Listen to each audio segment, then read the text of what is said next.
Welcome to another episode of Coffee with Kirk. Hope you're doing well.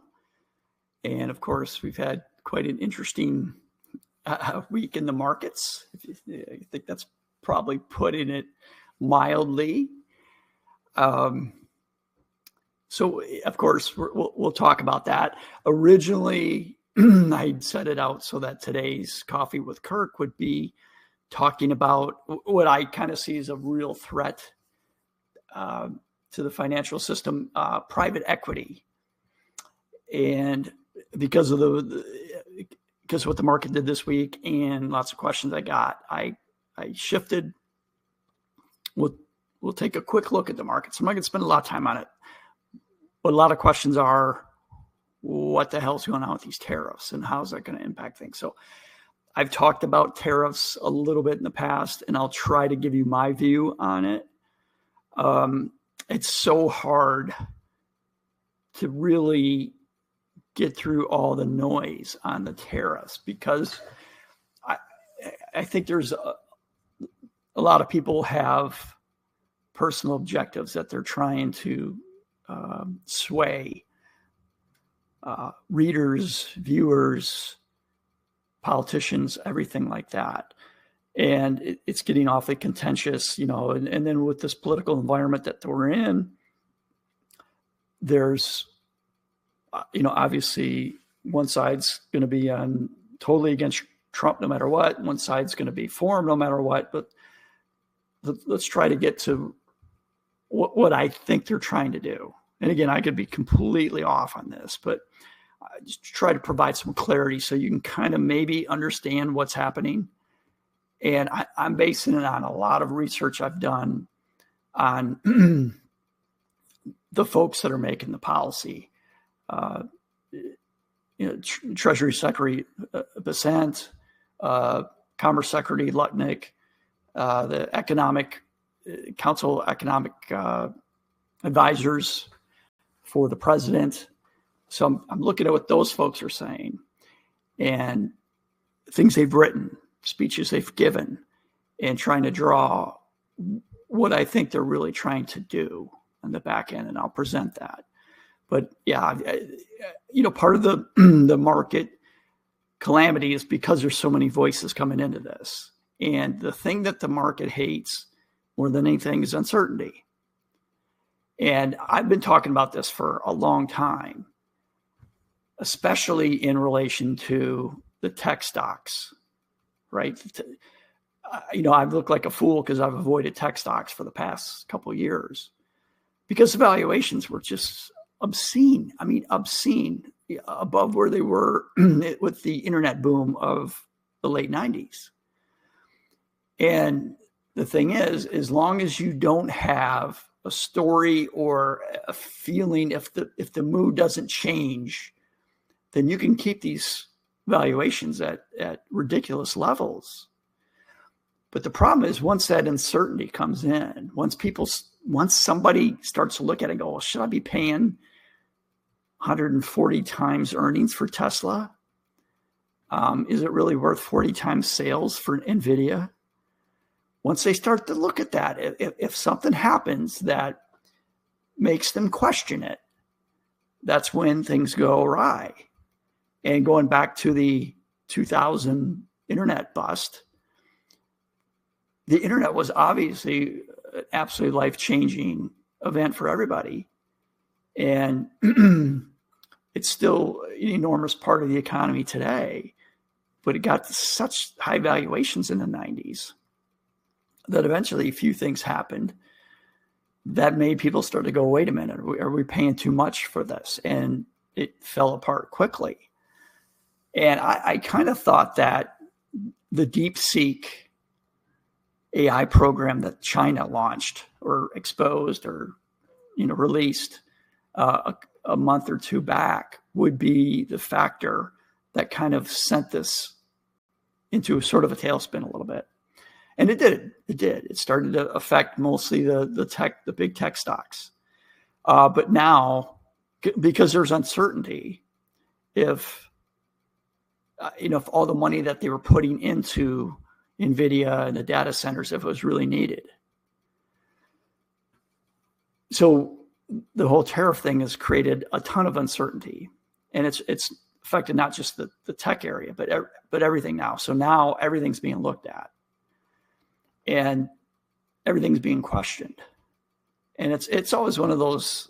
I always think of the Lou Holtz, football coach from Notre Dame. Always says, things are never as good as they seem. Things are never as bad. Somewhere in the middle, that reality falls. I think that's what we're seeing right now.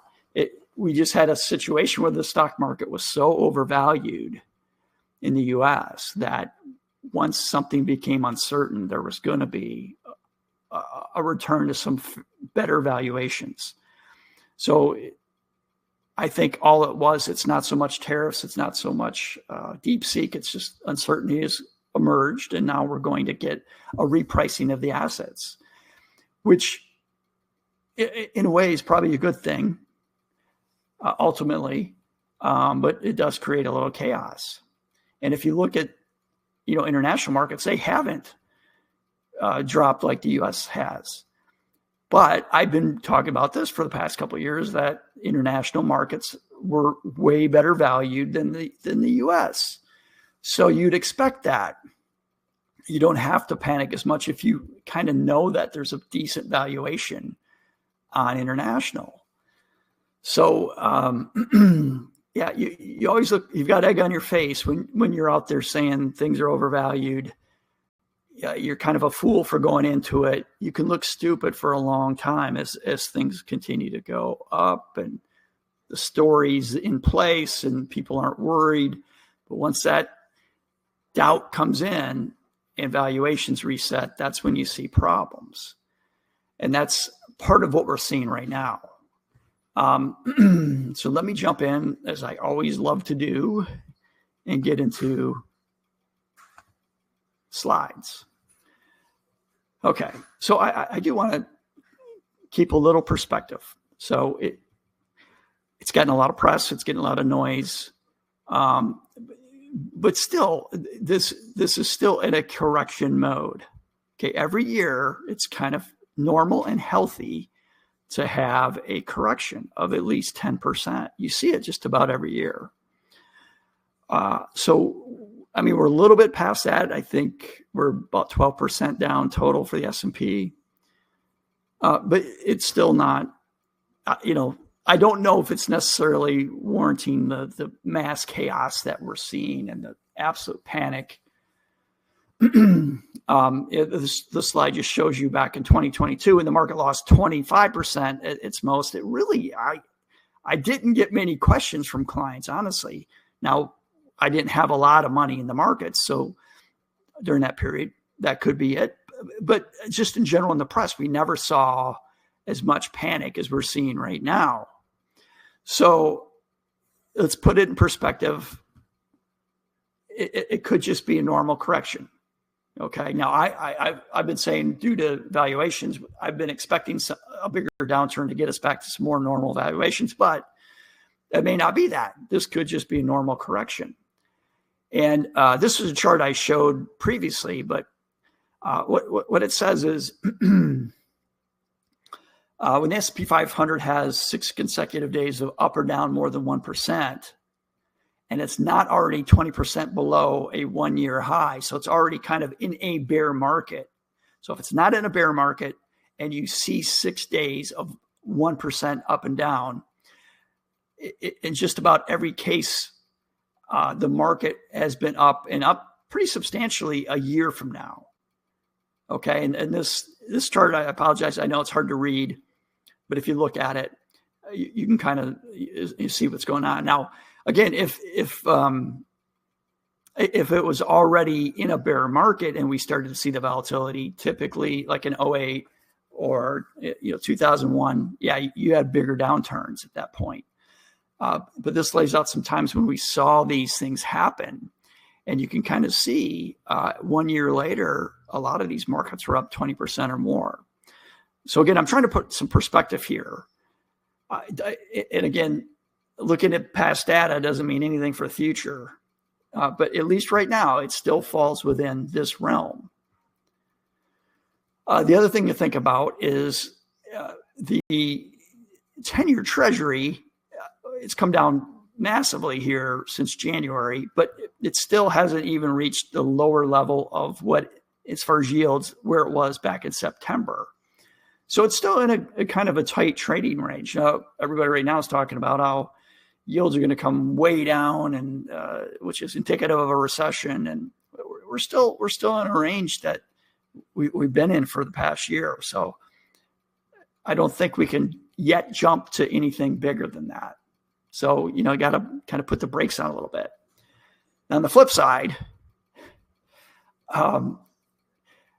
it's rare to see the US dollar and stocks fall together for longer stretches. And we've been seeing that since the end of January to now. And typically when you see both of them have struggles, that has essentially been a siren call for a recession in a solid bear market. Last time it was this big was in 2008. The last time we've had both stocks and the dollar drop at this rate, it was 2008. So we'll see if this continues or not. The one thing that we are seeing that, I think President Trump has been pretty clear about, and his staff, is they want to get interest rates down because we have, as I discussed in the last Coffee with Kirk, we have $9 trillion of debt that is maturing between now and July, and we have to refinance that. So we need lower rates. The other big thing, obviously, President Trump came in on let's get inflation down. And oil is basically something that seeps into every aspect of the economy, every aspect. And both of those are coming down pretty big. Now, people will look at this and say, it's a sign that we're in recession. It very well could be, but it is what it is. And you're going to start to see some relief at the pump. And if you do need to take out credit for a home, a car, whatever, you're going to see, some benefits of that. So I'll briefly discuss a few things. And I've been doing this slowly. Wish I'd have done it faster. I'm going to continue to do this. But what typically does well in market turmoils, and also what things have been reasonably priced. I think we're at a point now with the uncertainty that there's going to be stocks and sectors that do well because they weren't so overvalued, like tech. And things that usually do well are going to be consumer staples. So those are items like food, toilet paper, toothpaste, the things you're going to use regardless of what's going on in the world. I mean, I don't hear anybody saying they're not going to buy their Colgate or Crest toothpaste, because there's a recession going on. So other things, utilities, typically you're going to turn the lights on. Healthcare is another area that, if you need healthcare, you need healthcare. Now, you may not do cosmetic things. You may not do some items where you're going to have a bigger out of pocket if it's not absolutely necessary. Okay. But for the most part, you get sick, you're going to need some healthcare. Another one that I like during these times is insurance companies. Insurance companies are boring, but typically that's another thing you're not going to let lapse is your insurance. So I've done some of this with broad-based ETFs like the utilities. I'm not picking individual utilities, healthcare. I'm not getting into that. I'll do more broad-based. But on the staple side, I'm looking for things that have a good solid dividend and a low price to earnings. And price to earnings, again, is just what price are you paying for the stock relative to the earnings. I'd like to see things that are below 15. 15 is a historical average for the stock market in general. If you can get something below that, typically you're buying something on sale, hopefully. So Kroger's one of them. This kind of compares so far this year, Kroger to the S&P 500. Kroger being in blue, S&P 500 in yellow. Altria, which basically cigarettes. Yeah, people hate cigarettes. I get it. But you're talking single-digit price to earnings with a 7% dividend yield. And the sin stocks, what they call it, like beer, cigarettes, all that kind of stuff, they typically do well during a recessionary environment because people are still going to do it. And they might do it a little bit more than normal. And when you look at some of these, you might say, well, okay, on year-to-date basis, it's done so well, but why do you think it might continue? Well, I mean, compared to what we've seen the last 5 years, a lot of these stocks have really trailed what the market has done. So there's still some upside potential. Hershey is another one. Hershey's, I think they're a little higher PE, about 18, but that's pretty good for Hershey. But you still have close to 4% dividend yield on it.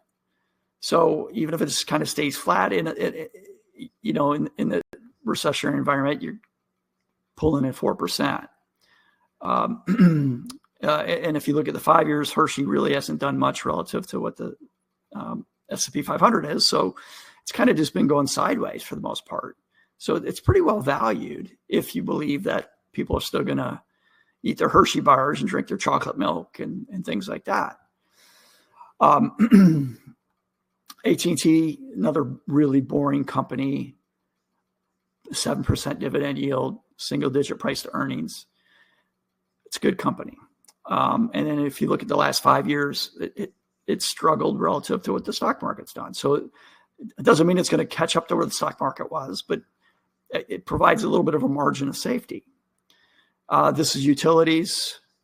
So you can kind of see it's weathering this downturn a little bit better. It's still down a little bit, 1.5% over this period, but year to date. But it's doing better than what you're seeing with the stock market overall, and the same with the insurance. Still down a little bit, but weathering things a little bit better. The other thing I'm starting to do is rotate to a little bit longer dated treasuries. I think we're at a point now I do feel pretty confident. Started this a little bit, but probably see a little bit more. I've got a lot in cash for clients, which has been a good place to be right now. Again, when the stock market was booming, it looked stupid, but start to move some of these T-bills and cash over to a little bit longer dated treasuries, still very safe, secure treasuries. But if we do go in recession, we could see yields come back down another % or so, which would be about a 25% gain in the bonds if that were to happen. Now, it's going to be volatile. So, but I think we're probably looking at a point where it's a little bit safe to get into the water with longer dated bonds. The last market downturn in 2022, not only stock market go down, but longer dated bonds went down too. So that was a bad place to be. And of course, gold for the past 2 years has been telling us a tale. And the tale is that there's something wrong in my mind. So gold's done very well. And you can see this year, it's really been a safe haven. We've always had some gold. I might add a little bit more to gold for clients. But it's definitely been a safe haven this year. Okay. So now I'm going to try to give you, if I can, what I think is going on with the Trump administration and the tariffs. And it's always hard with President Trump. Some people say he's brilliant because he speaks to people at a 7th grade level so they understand, but he goes all over the place and he doesn't stick on point very well. Fortunately, the people working for him are on point and consistent in their messaging. And those are the guys I'm looking at. I think President Trump has found the people he wants and he believes in their ideas and he's letting them do it. But he sometimes, and it's also part of his tactic, right? If you don't know where he's coming from, if you know where somebody's coming from and that's where they're going, then you can start to battle. You can develop a position to offshoot it. But if you don't know where they're going, you're kind of flat-footed. you're on your heels a little bit. I think that's how Trump likes it to be. So, but if you look at his personnel that's working with him, you start to see a little bit of what's going on. Now, to give you an idea of where I think we're heading, we do need to kind of understand the past. So we really had two major trade developments since the end of World War II. The first one in 1944 was the Bretton Woods arrangement, and named for Bretton Woods up in New Hampshire. So that was the first kind of trade order that we had coming out of World War II. And then we had the second one when Reagan and Thatcher kind of created the neoliberal trade order. So obviously that took place in the 1980s. And this sort of gives you an idea of the two trade orders, but it also puts in perspective the manufacturing value add, the VA, the manufacturing value add percentage output of the United States. So, back when, obviously after World War II ended, we were the only game in town on manufacturing. I mean, most of the other manufacturing economies were in shambles. So, we had 28% of, our economy was manufacturing. Now we're down to about 10%. And you kind of see it's been a slow decline through both of these trading orders. And I'll explain why that's happened. Now, Scott Bessent, the Treasury Secretary, if you watch him long enough, you'll see he talks about a bucket system. And he kind of puts them into sort of, allies, neutral countries, and then enemies. And that's where I think I'll talk about it, but I think they're eventually going to align everybody that way. But after Bretton Woods, we had a pretty clear delineation of these bucket strategies. We had the group of the allies. The allies, they basically, in addition to getting the economic advantages to the U.S. market, they also got protection. Neutral countries, here Brazil, India, they got more access to the U.S. markets, but they didn't get the set protection, the guarantee. And of course, back in Bretton Woods, the enemies were the communist countries. So if you want to read, I think the best paper on where we're headed, read Stephen Miran's his thesis from, this is when he was the CEO of Hudson Bay Capital. He put out a treaty in November of 2024, I think before the election, but that kind of laid out where we're headed. And he is now the chairman of the Council of Economic Advisors for President Trump. So he's got a lot of sway. He and Scott Bessent, Treasury Secretary, and then Lutnick, the Commerce Secretary, those three are kind of the key. So again, what we saw back in the good old days, what people who are baby boomers, even my generation, remember manufacturing is a serious part of the U.S. economy. Even when I was a kid, it was over 20%. And especially for me, having grown up in Flint, Michigan, I saw how big manufacturing was, and I saw what happens as it got gutted. I grew up through that. I always give the story. Like I remember in the 70s being a little kid, and my mom and grandma would take me downtown. That was their day. Like they went out, they did some shopping, they got their hair done, they had lunch. The downtown was busy, and it was pure torture for me. Oh my God, it's like the worst day ever. But hey, they give you ice cream cone at the end of the day for like 8 hours of torture. But anyway, I saw from the point where we had a vibrant, bustling downtown to the point where you wouldn't go downtown for anything because you're going to get jumped. And maybe it wasn't quite that bad, but it was pretty close. Certainly wasn't part of the vibrancy of the area anymore. So anyway, you can kind of see we went from 28% of our economic output being manufacturing to now just about 10. And then who cares about that? Like, why should we have manufacturing? Well, obviously the first people who care are those that were in the Rust Belt, the heartland, where I grew up.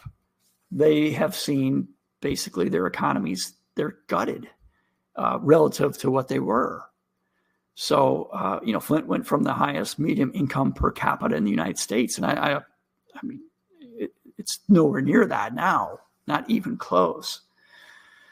But again, relative, if we're in a competitive world, we have to stay competitive with other countries. And when you look at what China, Japan, and Germany, their output is at least 20% of their GDP, and we're struggling to get to 10. So we're falling behind. And maybe the most important reason we need manufacturing is if we do end up in any kind of actual conflict, military conflict, hot war. Go back and look at history. Anytime you had supply lines that were suspect, that were weak, if supplies died, so did the army. Every time. I mean, ask Napoleon when he went into Russia. Ask Germany when Hitler went into Russia. And you look at World War II, every tank that we lost, we replaced it with 3 tanks. Every tank they lost, they were able to replace a half a tank. Eventually, at some point, it's pretty clear who's going to win that war, no matter how good your generals are, or how good your army is. Look at the North and the South in the Civil War. So it's extremely important to have that kind of industry. It just is, period. And even right now, when you look at our military, I just saw this the other day, that Russia is actually producing 3 times the amount of armaments that we are. So we're not, even if we want to help Ukraine, we don't have the armaments to help them and help us right now. So if you look at China, who now has the largest army in the world and who is now close to having the largest navy, they've built more ships in the past 5 years than we've built since going back to World War II. You're going to lose. We may be the top dog right now, but that's going to change if we don't change. So those are the biggest reasons. And again, to kind of give you an idea, again, based on the movements of the Bretton Woods system and neoliberal order, that's what we were looking at. So jumping back to the history again. So Bretton Woods. So what was it really? Why did other countries get into this agreement? Well, the first thing is it fixed their currencies to the dollar. And at the time, after World War II, the U.S. dollar was the strongest currency in the world, without question. It wasn't the world's reserve currency at that time, but it was the strongest. So it essentially allowed countries to get the strength of the U.S. dollar. The other thing, too, if you think about those bucket systems again, we would give military protection to the countries that signed on to the Bretton Woods Agreement. And then probably the most important thing is it allowed them to get access to U.S. markets. And this is where we started to see a situation where our tariffs were much lower than their tariffs. And we let them do that. We let them do that because it did make our currency the world's reserve currency, which was good for us. It also allowed us to ensure that there's not going to be any more hot wars or anything that we'd have to come into, because we now had a lot of countries that were relying on us for military protection. So we didn't have to worry about Germany rearming, and causing chaos over in Europe. And, honestly, it was kind of good for the U.S. consumer, because now all of a sudden we had such a strong economy, we could get access to more products. So again, this was a sort of a slide of the 3 buckets that Bessent always talks about. We had our allies, neutral countries, and then the communists were kind of on their own. We weren't letting them into the system. So again, like I mentioned, it basically built a lot of allies for us to ensure we weren't going to have to get into any more wars in the near future. And it also gave us some protection against the threat of communism. As the allies got richer, it would open up U.S. markets to them. And again, it made the U.S. dollar the world's reserve currency. So it was looking good. Things were great. So why aren't we on that system now? Well, so becoming the world's reserve currency means that the whole world would trade in U.S. dollars. So if France was doing some trade with India, rather than converting francs and what is it, the lira? No, lira's Italy. I can't think of the Indian currency off the top of my head right now. But rather than trade in those two currencies, they would both acquire dollars and trade that way. So India would give France dollars and France would give India dollars, and they'd exchange their goods. Well, when we started the Bretton Woods in 1944, we were still on a gold standard. So you could take your dollars and cash those in for gold. But what ended up happening was the demand for dollars for the whole world to trade in got to be so high that there were so much more dollars than there was gold. So we had to get off the gold standard. Otherwise, all these countries that had US dollars could just come in and take all of our gold. So in 1971, Nixon took us off the gold standard. And of course, when he did that, we had chaos. I'm sure most of you who are adults in the early 70s remember that. They remember the chaos of the 70s. That's what happened when Bretton Woods kind of died, and we were in limbo until Reagan and Thatcher kind of came in and put together what they called the neoliberal world order. So what ended up happening is the United States even lowered our tariffs even further. Essentially, the tariff rates we have today are, for the most part, what we saw develop in the 1980s. And it created a situation where we had more free capital movement. So the US dollar was still the world's reserve currency without a question, but it wasn't the only currency at that point that was being used. And we created flexible exchange rates. So not everything was tied to the dollar anymore. So, so the franc could appreciate or depreciate relative to the dollar. And we still had a situation where if countries would play by these rules, we would serve as the policeman and keep peace. So that was sort of the move that we had in the early 80s. And what it basically did is it created a two-bucket system. So it was pretty much everybody that would participate. And then you had a few rogue states, Iran and North Korea. They were just on the naughty list. But it opened it up to a lot more countries. That's when we started to see China become a factor. And really a lot of more developing markets became factors at that point. Excuse me, but this created downside ultimately for us in the United States. So there was such a huge demand for American assets, it kept the dollar really, really strong, which started to affect our economy. Now, I mean, some things it did, it allowed having a stronger dollar than what probably normally would have been if we weren't the world's reserve currency. It did allow us to have a U.S. military that, was all over the place. We secured trade around the world with our Navy. And we were able to continue to do that even as our share of gross domestic product, GDP, shrank in terms of overall world GDP. It also created demand for U.S. assets that allowed Americans to be probably richer than we would otherwise, considering we had a shrinking gross domestic product on a per capita basis with the rest of the world. And it also made manufacturing a lot more expensive to do here That's why we saw so much of it leave. And then finally, as far as kind of a social economic issue, if the dollar was a lot stronger than it otherwise would be, people who had dollars, the wealthy people, got to be a lot richer here in the United States, as opposed to those who did not have dollars.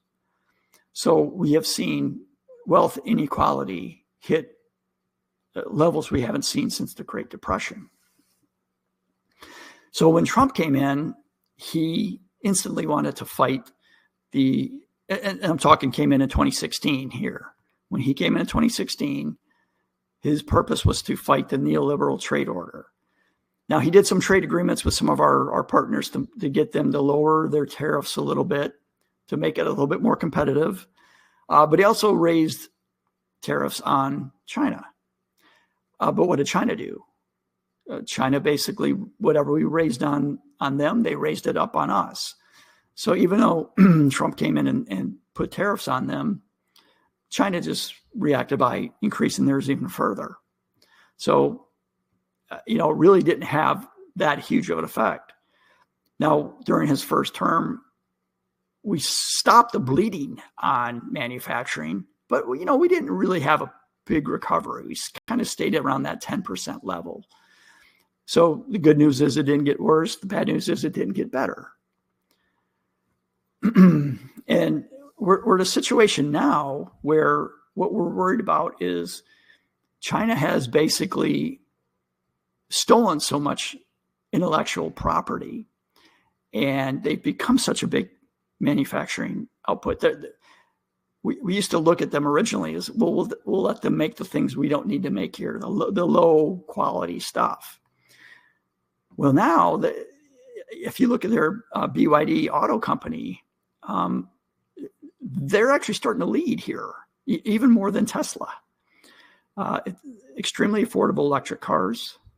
The battery technology they have is even better than Tesla's. You can charge their batteries. I think you can get a 50% charge in 5 minutes and a full charge in 20 minutes, whereas it takes a lot more time with Tesla. So, I mean, they've gone from like just being kind of an afterthought to starting to produce better products than we are. And, and they're starting to build them so that they've got everything, all the bells and whistles that we've got. Now, President Biden tried to kind of step in where Trump did. Trump started with tariffs, didn't really work all that well, stop the bleeding. Biden was like, well, let's subsidize manufacturing. So, he put out a massive auto subsidy based on electric cars, but it helped, gave money to Ford and GM. It should have been, well, it didn't work. Jobs didn't really follow that much. Also, electric cars still aren't really there for the U.S., so it wasn't all that great. But also they did things on semiconductors, the CHIPS Act, which I do like, trying to get more of the chips back here in the United States. AMD, Intel, Taiwan Semiconductor, they're all going to start to build more chips here in the United States. But Trump kind of looked at that like, you can't just subsidize. Biden was basically trying to do what China does and subsidize industry. But subsidies, you're going to drive up the debt. It's not really sustainable long term. And it didn't really lead to much of an increase in jobs. So Trump wants to get rid of the subsidies, but he does want to maintain the reserve currency status. He knows that, if we do lose that, our currency is going to lose value rapidly. And we're going to see, if you thought that inflation of 2022 was bad, just wait. So this is, based on the paper I'd mentioned earlier and speeches by Bessent and Lutnick and everybody like that. This is what I think they're trying to do. And the markets don't like this. Democrats are feasting on this, but part of it is having some chaos. The tariff chaos is kind of exactly what they want. And this gets back to Trump's negotiation strategy. if there's a little bit of chaos, people can't prepare. They can't prepare a counter argument. They can't prepare a counter proposal. They can't attack your plan if they don't really know what it is. So by doing this, it does create chaos, but it creates the opportunity for negotiation. That's the biggest thing. And the Trump administration wants negotiation leverage. And these are going to be reciprocal tariffs. So I showed you that graph just a second ago that when Trump first came in and he raised tariffs on China, they just raised them up higher than us. Well, if it's reciprocal, then if China raises, if they counteract with more tariffs, ours go up automatically to match it. So it kind of takes that off the table for countries if they want access to the U.S. consumer. So the ultimate goal is having, according to Bessent, having reciprocal tariffs. What it eventually does is it rewards innovation. So the economies that are most innovative are going to win because you're producing the best product. It rewards countries that have better security, the better rule of law. You want to produce in countries where you know that you're going to have access to the rule of law and it's going to be applied equally. If you're manufacturing right now, like if Apple in China, if China decides Apple's out of there or they're going to confiscate their manufacturing equipment, there's not a thing that you can do. Whereas there's recourse here in the United States. The other thing, it's going to move companies away from countries that do currency manipulation, that suppress their wages, steal intellectual property, and do other non-tariff barriers that put those up. Obviously, communists just say, you can produce here, you can't produce here, you can do this, you can do that, or we're not letting that movie come into our theaters, we're not letting this product come in. Ultimately, companies want to be producing in countries and selling in countries that aren't doing that. So this is a pretty big approach at China, ultimately. And the theory behind Trump's plan is the U.S. consumer is such a big part of really every exporting country that they're going to have to play ball. Like, we're not going to see the same trade war of the 1930s because they need the consumer. They need the U.S. consumer, and we're not technically raising tariffs above what they're charging us. So it creates a fair trade. It's going to be hard for a country to just continue to raise it unless they don't need access to the U.S. consumer. So it's kind of what goes around is called the Mar-a-Lago Accord. What they ultimately want, they want a weaker currency. If they can get a weaker currency, it allows us to export to countries. And if we have reciprocal tariffs, that won't be a problem. If we know that there's an equal playing field on the tariffs, having a little bit of a weaker currency for us allows us to basically ship more products rather than just shipping in. And you have to remember, a trade deficit, meaning that we send out more dollars than we bring in,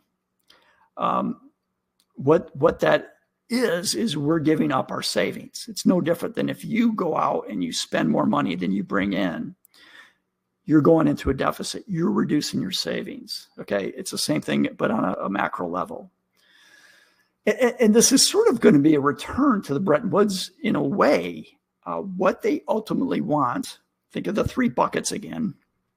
What they ultimately want is for a lot of countries to tie their currency back to the US dollar. So we're not going to just completely have the free-floating currencies. Their goal is to get countries to come to the table. We'll discuss the tariffs, but then they also want them to essentially tie their currency to the US dollar. Now, gold's not going to be the backing of that.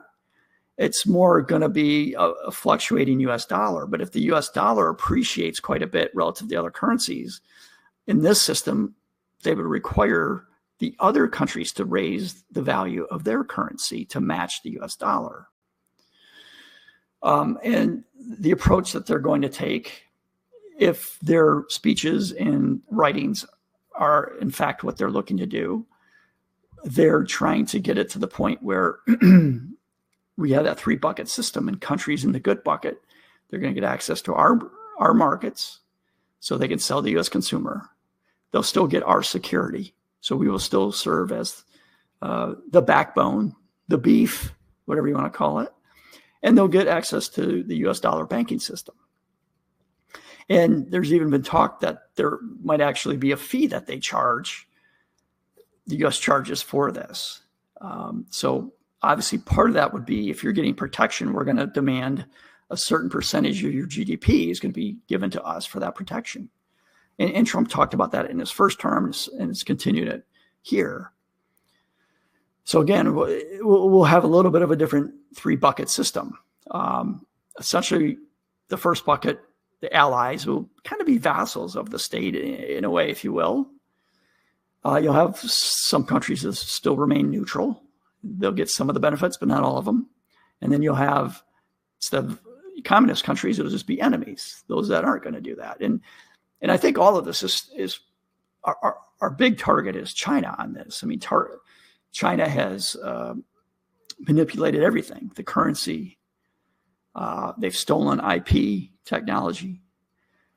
They suppress wages. I mean, everything, what was supposed to happen under Bretton Woods and then in the neoliberal trade world order was, and I mentioned this, we were going to outsource the low-level manufacturing to China, and we'll do some higher-end stuff. And eventually, China will come up in wages and everything, and so that their markets will open up to us for our higher-end products because they're coming up. But if you suppress the wages for people, you're never going to get to that point. So China has manipulated everything to their advantage, and I think ultimately this is what we're going after. So there are risks to this, obviously. And, a lot of countries right now are fighting back, at least through words so far. Now you've had one country, I know Israel, they dropped their tariffs to 0, and we're going to drop it to 0 for them. So there's going to be no barriers. And we'll start to see what happens with other countries. But the U.S. has to hope that a lot of these countries want to get to our, vassal bucket, the good bucket, that they're going to want to do that. They're going to want to tie themselves to the U.S. currency. They're going to want our security. They have to believe that we would ultimately provide security. And if they're not in that bucket, they're not going to have our security. That's the big issue right now in Europe. So if Europe goes off on their own, what's going to happen? But if we don't provide security right now, like I said, Russia's producing 3 times the armaments that we are right now. So that's us, the United States. Europe's not producing hardly anything. They have more people, but they've been relying on us so much that they'd be in trouble with a hot war with Russia, big time. The other big thing that you're relying on is the countries are going to need the U.S. consumer. So there could be some countries that go, we don't really export that much to the U.S. We're not coming into this. Or they might say we can go a while without having access to the U.S. consumer, kind of call Trump's bluff and see what happens. Now, the one thing that probably I think anybody will agree with, even Trump supporters, the countries have to be able to trust us that we're going to do what we say we do. And right now, with everything that's coming out and the chaos, and that could be an issue. They might be like, well, we don't, how are we going to trust you? How do we know you're not going to change your mind a month from now? Will Trump's negotiation tactic become a liability to him? I think that as time progresses and they deal with Bessent and Lutnick and the Council of Economic Advisors, and they'll start to see this is the plan. This is what's going to happen, just as they did with the Bretton Woods, just as they did with the neoliberal order. And countries will make a decision at that point what they want to do. And we'll see. I think right now they believe that people need access to the U.S. economy we still have a very strong military that can protect. And ultimately, I think even Europe realizes that they're going to be in trouble if China continues to get bigger and bigger and manipulate the system. It's going to get to the point where it affects their economies and their people too. So I think we're starting to see an alignment here. Definitely back to Europe and US are going to have to be partners in this. We have a higher standard of living, and if we don't want to be completely undercut, there's going to have to be a tighter net there. Now it's going to be the other developing countries. What are they going to do? They could easily side with China, or they could easily side with us. But again, if they look at it and say, well, okay, if we side with China, can we trust them? I mean, currency manipulation. Will they steal our IP? Will they change? They change the rules all the time. Will they just all of a sudden arbitrarily not allow one of our products in?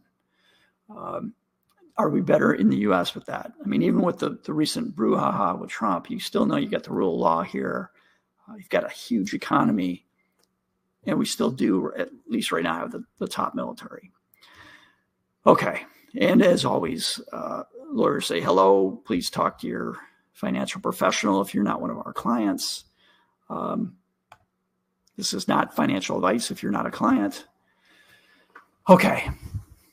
Rupees. That's right. Indian rupee. Thank you. Thanks, Rob.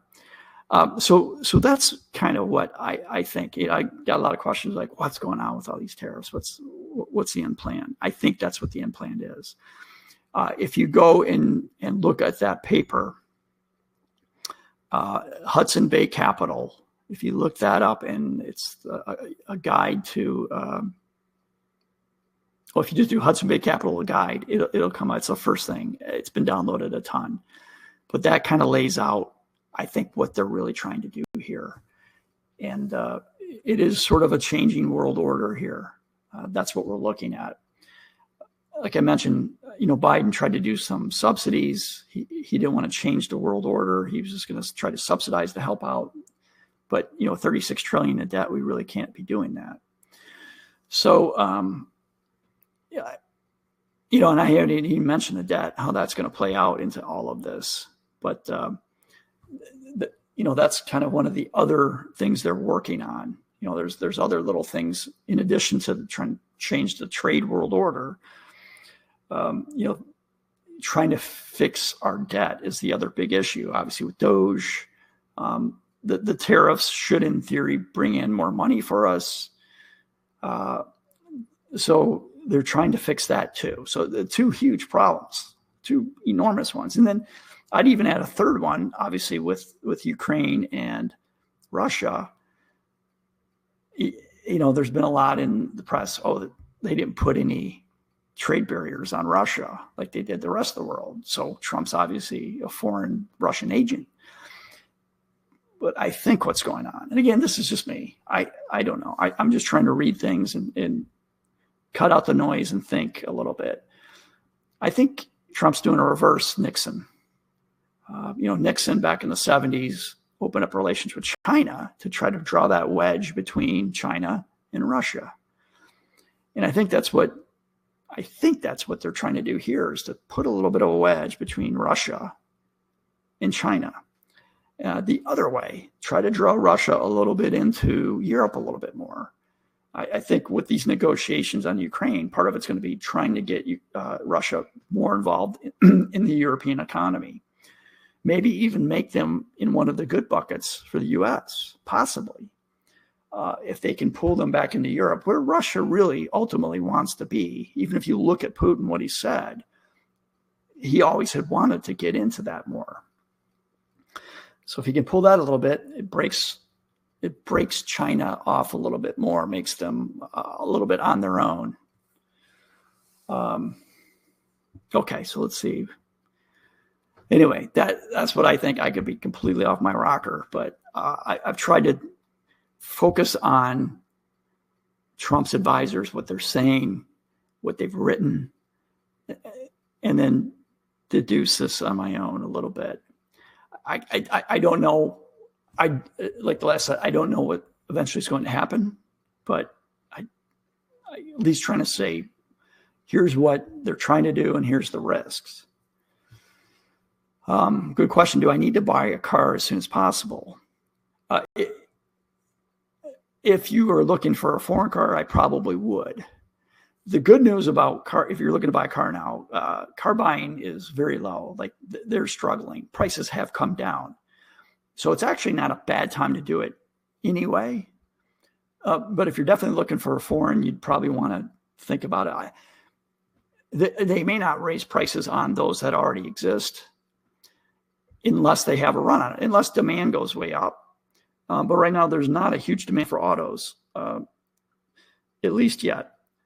But any incoming cars at this point, at least for probably the next year's models, these tariffs will be in place, probably. It's going to take a little while to negotiate all that. But so if you're thinking foreign, yeah. If you're agnostic on foreign or domestic, you might have more time if you don't absolutely need the car right now. Let's see, any other? Oh, good point. Yeah, so there are a lot of videos making their way out there where they have Schumer and Pelosi and Bernie Sanders talking about instituting tariffs back in the 90s and early 2000s. That's a good point. So they saw the benefit of it then, they're attacking it now. But and like hopefully I laid out, it's not just throwing tariffs out. They're trying to change the trade order. This is a big move. This will be the third time we've instituted a completely new trade world order since World War II. So I think there's a bigger play here. Okay. So I don't see any other questions. Again, if you're a client of mine, you'll see slowly dripping into some more stable names, lower price to earnings, things like that. I've talked about this a lot. Growth has dominated value the past few years. We could be seeing a shift in that. It's always cyclical. We could be seeing a point where value is going to do better than growth. But who knows? Who knows? So I hope everybody has a fantastic weekend, and we'll talk to you soon. Take care, everybody.